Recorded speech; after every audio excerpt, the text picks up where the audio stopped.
Hey everyone, I'm Chris, and today we're looking into one of my favorite Space Arena units that were introduced in Shadows of the Galaxy set and how various other cards interact with it.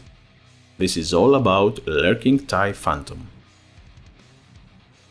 Coming at a cost of 3 resources with 2 power, 2 HP and rate 2 makes this a rather good card, since it might be able to hit quite hard, but can also be taken down quite easily by various cards, right?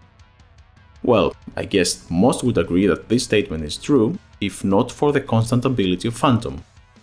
This unit can't be captured, damaged or defeated by enemy card abilities. This elevates it to a great card option, especially for decks that buff units up. Lurking TIE Phantom has already become a staple in a lot of decks and, at the same time, has become a great conversation starter among players, mainly debating about which cards can or cannot be used against it. Let's go through the most popular cases.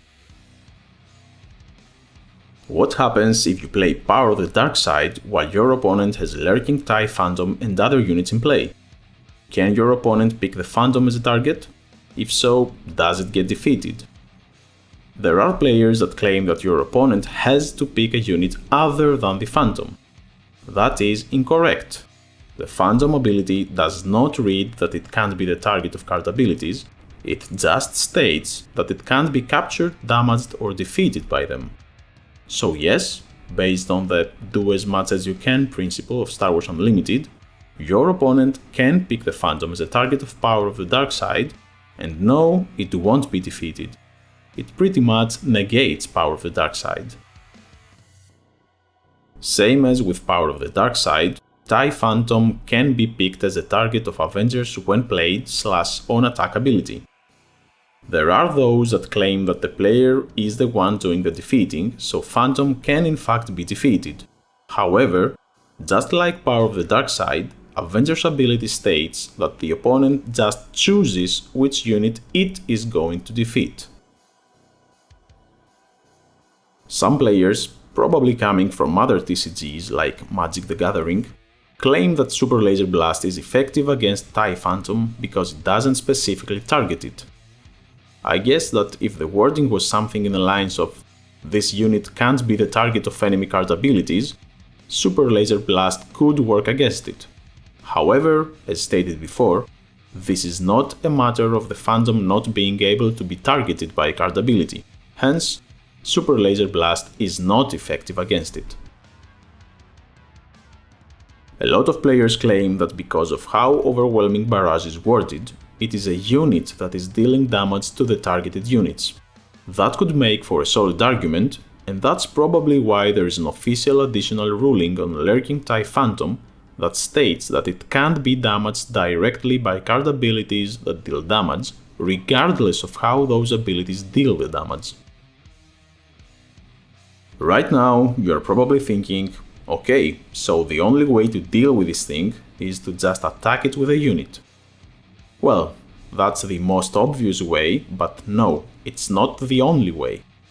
There are still cards that can effectively deal with TIE Phantom, and here's some of them.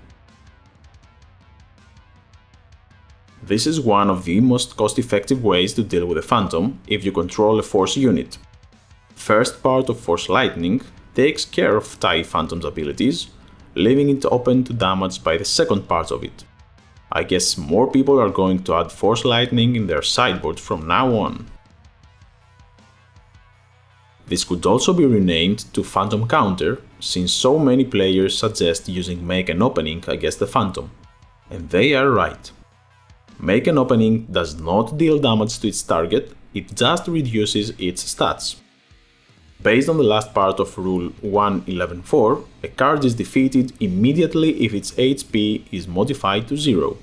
So, since TIE Phantom has only 2 HP, Make an Opening can indeed take it down. This applies to every card that modifies a unit's HP, like Mystic Reflection and Luke Skywalker's ability. Finally, you can use cards like Shoot First that have abilities that cause a unit to attack in order to deal with a Phantom. Confirming this, there's an official additional ruling stating that Lurking TIE Phantom can be dealt combat damage during an attack, even if that attack occurs as part of an ability. Seeing TIE Phantom for the first time had me thinking, okay, this looks quite good. I find the artwork also great, by the way. After thinking about what cards it can negate, I started thinking that it is quite overpowered. Finally, realizing that there are quite a few ways to effectively deal with it, I consider it to be a great card, but not one that can disturb the balance of the game. If you have any more questions about the Phantom or any other rule in general, let me know about them in the comments and I'll be more than happy to answer them. Thanks for watching, don't forget to hit the like button and subscribe for more. I'll see you in the next one.